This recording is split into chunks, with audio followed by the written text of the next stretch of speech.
Bismillahir Rahmanir Rahim. Assalamu alaikum wa rahmatullahi wa barakatuhu, and welcome to another episode of In His Own Words. We've been talking about various books of the promised Messiah alayhi salatu wasalam, and we've been looking at the very words of Hazrat Mirza Ghulam Ahmad Sahib alayhi salatu wasalam. Having said that, we would encourage our viewers to go back and derive maximum benefit from the very literature produced by Hazrat Mirza Sahib, Hazrat Mirza Ghulam Ahmad Sahib alayhi salatu wasalam. His books are available in hard copies, they're available on the internet, online. You can go to www.alislam.org, and in the library section you will find the English translation specifically, and there are other translations as well. If you wish to read the Urdu, then you can also go there and find the Urdu books written by the promised Messiah alayhi salatu wasalam, and obviously in the other languages as well, which he's written the books in Arabic and in Persian. In the last program we were discussing the book Zaruratul Imam, the need for the Imam. And we were discussing how it is imperative to be under an Imam in light of the one of the sayings of the Prophet Muhammad sallallahu alaihi wasallam. And thereafter, the promised Messiah alayhi salatu wasallam drew emphasis on the fact that mere revelation is not a characteristic of an Imam, but an Imam has 6 special characteristics, and towards the end of that program we discussed these. Inshallah, in today's program we have with us Abdul, Quddus, Arif Sahib and Shehzad Ahmad Sahib, and we'll be discussing or taking the discussion further and looking at the rest of the book, what the promised Messiah alayhi salatu wasallam states in his very own words. Now, gentlemen, last time we were discussing 6 major characteristics which are found in an Imam and a leader. And now the promised Messiah alayhi salam goes on immediately to state regarding the satanic dreams, visions and revelations, and some confused types which can occur to anyone, and the possibility of it being there. The promised Messiah alayhi salatu wasalam in his very own words states, "Let it be clearly understood that satanic inspirations are a fact, and ordinary seekers do receive them. Similarly, there is a self-suggestion known as confused dreams. Anyone who denies it denies the Holy Quran, for it testifies to their existence. God Almighty says that as long as man's self is not fully cleansed and purified, it is possible for him to experience satanic inspirations, and he is described as ala kulli affakin athim." The translation is that they descend on every great liar and sinner. So, with this possibility that Satan can have some sort of an influence in dreams, visions and revelations, the promised Messiah alayhi salam is delving into another aspect of understanding the need for an Imam, and the element of not every revelation or everyone who receives revelation to be authentic. Absolutely, Qaasid. The next point that Hazrat mentions is with regards to Hazrat Isa, Jesus alayhi salatu wasalam. That we know that in the New Testament, when we read the Gospels, some state that, God forbid, that Jesus alayhi salatu wasalam also had satanic inspirations revealed upon him. And then Hazur mentions that why, being a prophet of God, being so closely elected to God, that's not possible. And how it's absurd to think that such thing did happen. And Hazur then mentions, and I quote, "But this much can be said, that Jesus alayhi salam, with his prophetic power and light of truth, never allowed any satanic inspiration to come anywhere near him. Instead, he immediately set about rejecting and repudiating it. And just as darkness cannot stand up against light, in the same way, Satan could not stand up against Jesus and fled. This indeed is the correct meaning of the verse, Inna ibadi laysa laka alayhim sultan. Satan can only become dominant over those who succumb to his temptations and inspirations." Hazur further states, and I quote, "The Satan, in keeping with his age-old method of planning doubts, mischievously made a request to Jesus alayhi salam, with his pious nature spontaneously rejected and refused to accept. This did not in any way detract him from his lofty station. Do not villains sometimes speak in the presence of kings? It was thus, in spiritual terms, that Satan put his word into his heart. Jesus alayhi salam did not accept this satanic inspiration and simply rejected it." So again, delving deep into this issue as well, that if we were to say that Hazrat Isa alayhi salatu wasalam, God forbid, had some certain satanic verses revealed upon him, then Hazur says that how Jesus alayhi salatu wasalam would reject those straight away. Absolutely. Because as Masih Maud alayhi salatu wasalam says that the idea of, or the possibility of a righteous person or a seeker of truth having any kind of of a satanic inspiration or any satanic influence. It's a fact. The Holy Quran speaks of this. And in fact, even many righteous people who had attained great spiritual heights. And there is an incident of Hazrat Sayyid Abdul Qadir Jilani Sahib, rahimahullah, that Hazrat Masih Maud alayhi salatu wasalam narrates in this book. And he says that he too had a satanic inspiration, whereby once he saw that someone had a voice which was saying that everything that was unlawful for the believers has now become lawful for him, and up to the extent that even he was exempt from his 5 obligatory prayers. So he immediately realized that this was a satanic inspiration, a satanic influence here, and he immediately told Satan to be off. And he says that thereafter he was not given any kind of revelation or received any kind of vision of that nature. So again, as you were saying, that even those who attain spiritual heights, I mean, this particular person was a Sufi, a very renowned person. Even he was not completely secure from satanic inspiration. So there's a very, there seems to be a very fine line to draw between what is then true and pure revelation that comes from Allah the Almighty, and what is the satanic inspiration, which then Hazrat Masih Maud alayhi salatu wasalam expounds on and then clearly elucidates that which exactly is true revelation, and how we can be absolutely certain that when we receive it or hear it, that this is from Allah the Almighty and not has any element of any satanic influence or inspiration. I think Hazur also quotes the Bible again, the Old Testament, where he gives an example of 400 prophets. Yeah.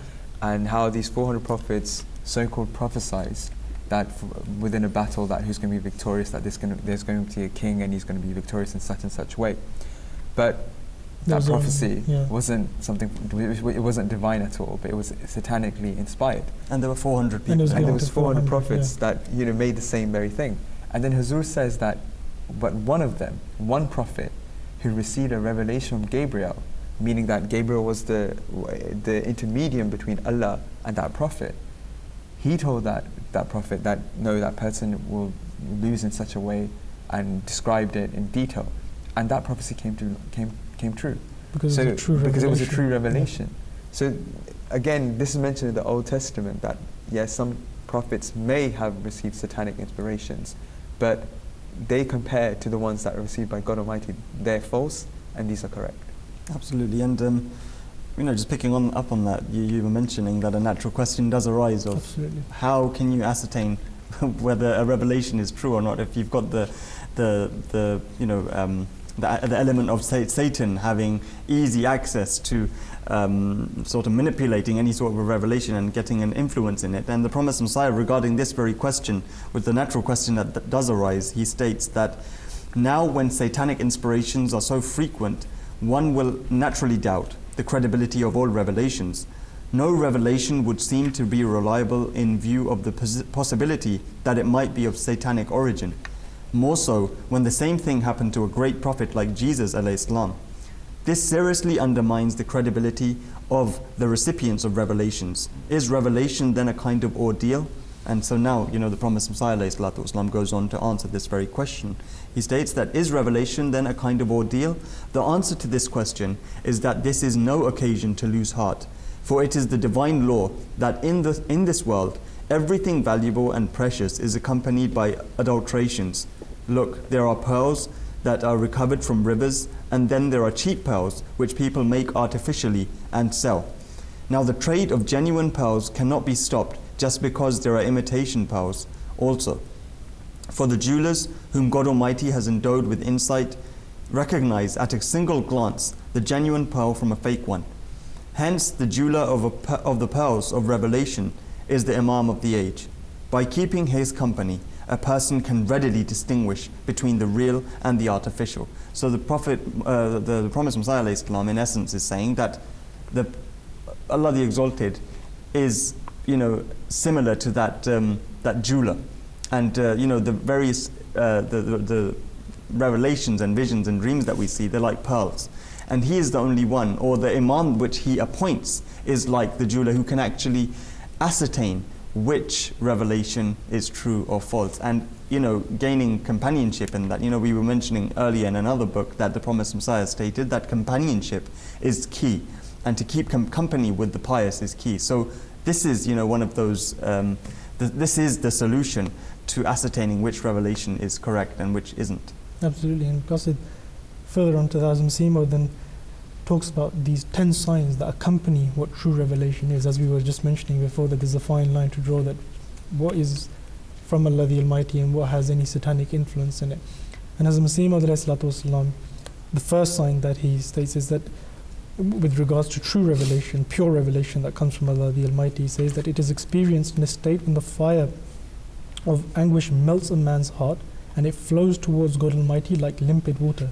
This is what the hadith refers to, which states that the Holy Quran was revealed in a state of pathos. So you should recite it with a feeling of anguish. So in other words, that the heart is drawn towards Allah the Almighty and towards His love. This is the first sign of the 10 that the Masih Maud ﷺ has mentioned that accompanies true revelation, and one is able to determine that this particular revelation that he is receiving has no satanic influence whatsoever, but is pure and coming from Allah the Almighty. Right. So pretty much is listing the different signs or different hallmarks of true revelation. He says that it's accompanied by a quality of pleasure and ecstasy. It bestows conviction for an unknown reason, and it penetrates the heart like a nail of steel. And its wording is eloquent and free from error. True revelation has a certain grandeur and loftiness about it. It hits the heart hard, and it descends upon it with might and with an awesome voice. True revelation carries in it the effect of divine powers, and it is essential that it should contain prophecies that come to be fulfilled. True revelation continues to make a person more and more pious with each passing day, and cleanses his inner impurities and filth, and enhances his moral condition. True revelation is testified by all the inner faculties of a man, which are illumined by a new and divine light. He finds a change in himself. His early life suffers death, and a new life begins, and he becomes a medium of compassion for mankind at large. And the Qudus, as Masih Maud ﷺ continues, he says that true revelation does not end with a single revelation. It has an element of continuity. And whenever the recipient of divine revelation is in need of the help and succor of Allah the Almighty responds to him through the medium of revelation. So it has an element of continuity. Furthermore, the true revelation, the person who receives these true revelation is never a coward, as Masih Maud ﷺ says, that because he has complete certainty and belief that these words are from Allah the Almighty and they will truly be fulfilled, whether the whole world opposes him and rejects his prophecies or whatever he says, he has complete certainty that this will happen, and he remains strong and brave in the face of all kinds of opposition and adversity. The ninth one, Hazrat Masih Maud ﷺ, with regards to true revelation, says is a means for understanding spiritual verities and sciences, as who says that for God does not wish to keep the recipient of His revelation ignorant and devoid of knowledge. And then the 10th sign that accompanies true revelation, as the Masih Maud ﷺ says, that the true revelation is also accompanied by many other blessings. One who has conversed with God is granted honor and awe-inspiring prestige by heaven. So when these 10 signs accompany revelation, we are easily able to then, just before these 10 signs we were discussing how sometimes it can be a very fine line to draw whether is this a true revelation and whether it has any satanic influence. But after reading these 10 points that Hazrat Masih Maud ﷺ has then elaborated upon them, it becomes crystal clear that this is true revelation. When someone receives revelation from Allah the Almighty, there is absolutely not a shadow of doubt. You know that it is from Allah the Almighty because it has all these various signs, and you are easily able to determine that what is satanic and what has come from Allah the Almighty. So these 10 characteristics are, the characteristics of a true revelation. Absolutely. I think the subtle point here is that only the promised Messiah, ﷺ, who's had true revelation, a person who has true revelation can only write these things down. A person who's so confident in that what he's being told and is actually revealed from the divine. This is the most subtle point that needs to be, accepted by everyone. That no ordinary person can write this. Only a person who's actually received it, who's experienced it, can actually write these things. And obviously, like we've seen in other places, like in Tadhkira, there is a compilation of dreams, visions, and revelations which the Promised Messiah ﷺ received. You can also go to visit and read these for yourselves and derive maximum benefit for yourself. This is present on www.alislam.org, and you can go to the library. Inshallah, you will find this book present there, as well as the book that we're studying today, which is the Need for the Imam, the Zaruratul Imam. The Promised Messiah goes further on now, and he speaks about, how religion needs a God. Religion must have a God which speaks in some form or way, because since time immemorial this has been an allegation against religions, that how can you prove yourself to be true if you can't prove that your God speaks? Where is your God? What are his signs of manifestations? And the Promised Messiah regarding this states that a religion can only survive as living knowledge as long as God Almighty's attributes continue to manifest themselves afresh. Otherwise it becomes mere tales and soon dies out. Can human conscience accept such failure? How can God Almighty's grace shut the door of revelation upon us when we find ourselves in need of such absolute knowledge as is not possible without converse with God and without great heavenly signs? And immediately after this, the Promised Messiah states the fact which everyone understands, and this is an established fact, that it is quite evident that when a matter continues to remain in the form of a story for hundreds of years and there is no fresh example for its verification, most philosophically minded persons will not accept such tales without strong evidence, particularly when such tales relate to phenomena which are considered contrary to reason in this age. That is why, with the passage of time, people with the philosophical bent of mind have been ridiculing such miracles, and they do not give them any credence at all.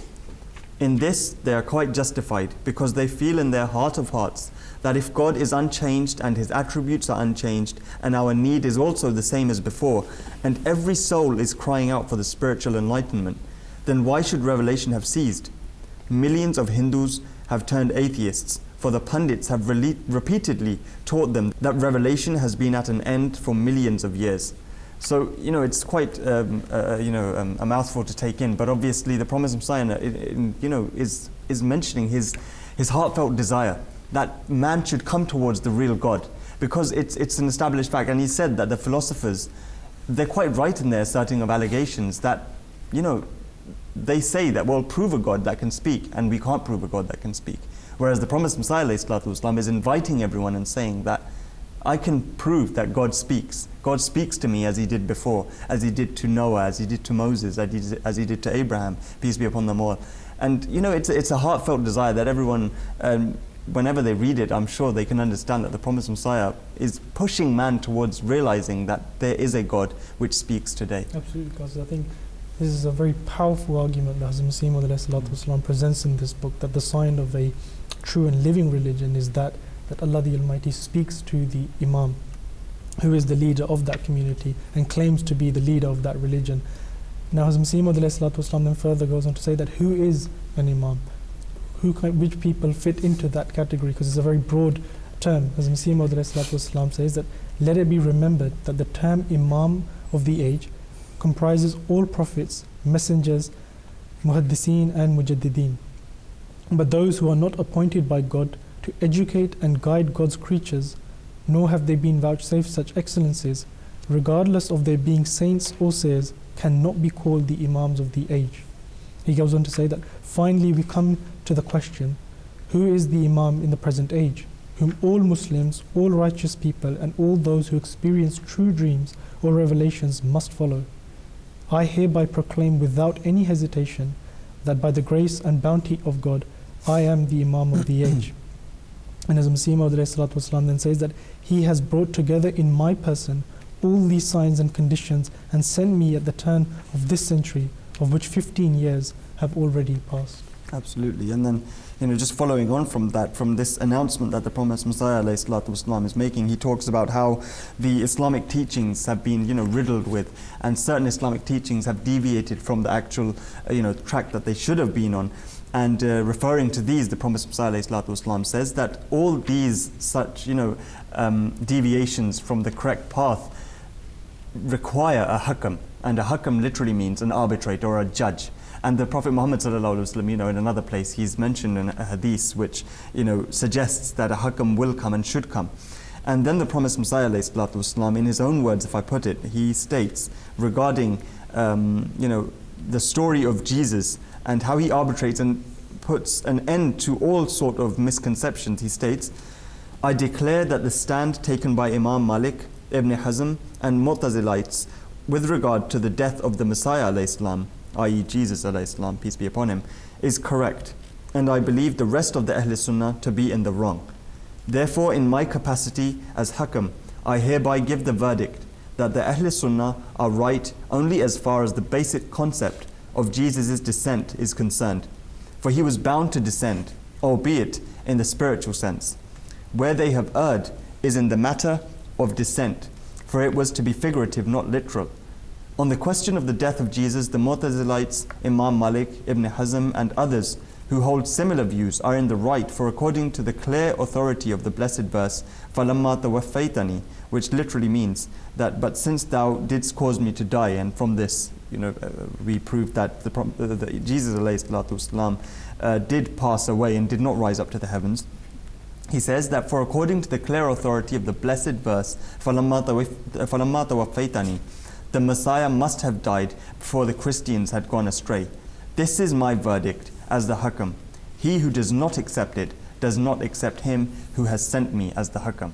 So very emphatic, very powerful, very concise message that the Prophet ﷺ, as the arbitrator and judge of this time, has put out there for mankind to understand. Qaasid, I think the next question that Hazur then answers again very emphatically is that how can I say that I am the Hakam? How can I prove that this claim that I'm making, that the Holy Prophet ﷺ declared that the person, the Imam of the latter days, will be a Hakam as well.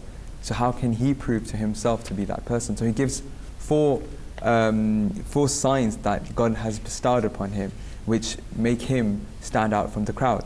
And the first one being the eloquency and mastery in Arabic as a reflection of the Holy Quran. So his language, the Arabic language, of course, which wasn't his first language, but we know, and Hazur mentions in other books as well, how 40,000 root words of the Arabic language were taught to him in one night alone.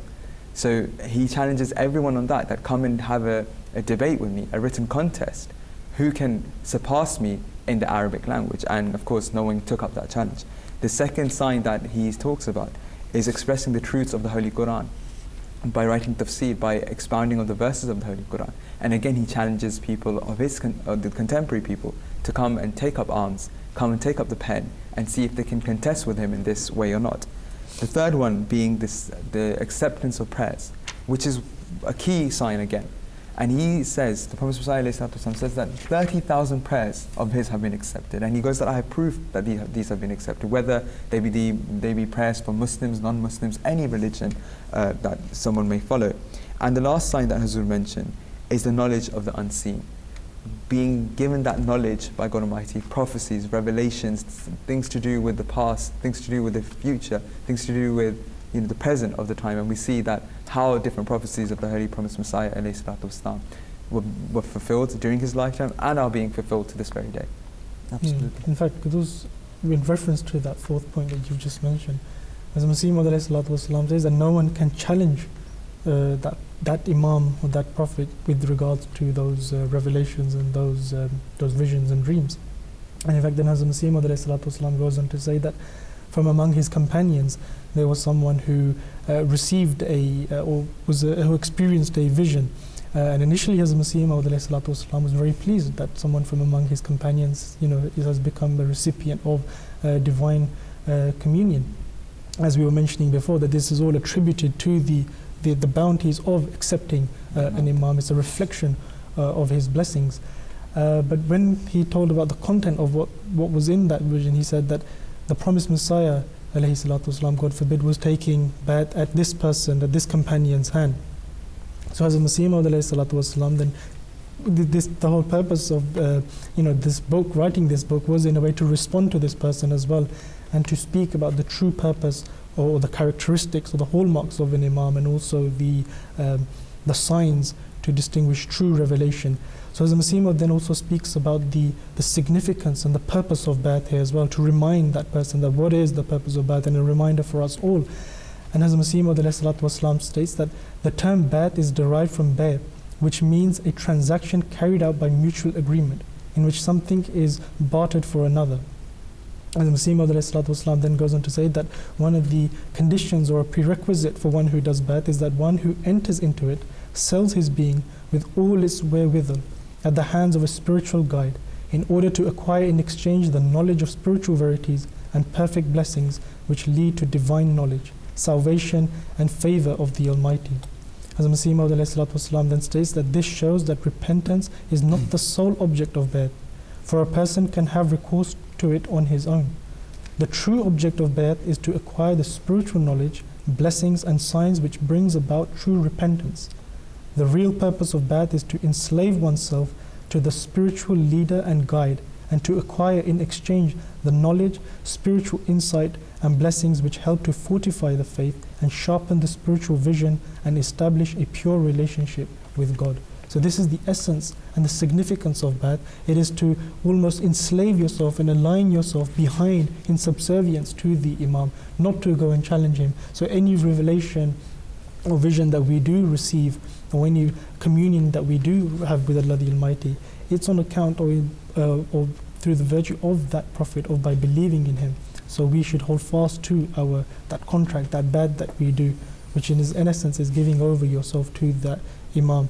And here, so obviously Hazur is rectifying that particular mistake where this particular companion had stumbled upon. Yeah, in fact, Hazur mentions that if this companion, was in spiritual rank greater than the Promised Messiah, God forbid, Hazur says that I'm more than willing to take bai'at at his hand if he can prove to me that his spiritual status is far greater, if he can prove that his knowledge of the Quran is greater than mine. And Hazur says that let's take Surah Ikhlas, which is the smallest surah, which is the smallest chapter of the Holy Quran. And he says let's both write a tafsir, an explanation on these verses. And if your explanation is better than mine, then I will be more than willing to accept you as the Imam of the time. But of course, he didn't pick up the challenge. And Hazur further states that I was reading his revelations, and they had grammatical error in them. But the revelation from Allah the Exalted, it's so perfect that no grammatical mistake can be found within them. So Hazur says to this person that, seek forgiveness, do istighfar, and come back towards the right way and accept the true Imam of the age, which is the Promised Messiah ﷺ. And then the Promised Messiah, obviously, explaining this matter which we're talking about bai'at and obedience. The Promised Messiah talks about Hazrat Hakim Maulana Nuruddin Sahib Razillah Ta'ala anhu, who later on was to become the first successor of the Promised Messiah and the cause of the Ahmadiyya Muslim Jamaat. And he talks about how his sort of obedience is, and his style of complete subservience to the cause of the Promised Messiah ﷺ, and he gives that example, paying emphasis on that. And with this, obviously, he draws towards the conclusion of the book. Jazakumullah, gentlemen. We've had a very brief look at this book, The Need for the Imam, Zaruratul Imam, and like we've been mentioning, if you do, in fact, we would encourage you, in fact, to go back and read this book, because we can only convey to you a gist of what's been mentioned here, and we can only cover the main issues and the areas that the Promised Messiah ﷺ has covered in this book. And the main area, in fact, is that there is a need for an Imam. Without an Imam, as the Holy Prophet Muhammad ﷺ said, we die a death of ignorance. And by dying a death of ignorance, obviously, that is the most, the lowest types of deaths that we can have. Jazakumullah, gentlemen, for being here. Until next time, from all of us here, Assalamu alaikum wa rahmatullahi wa barakatuh.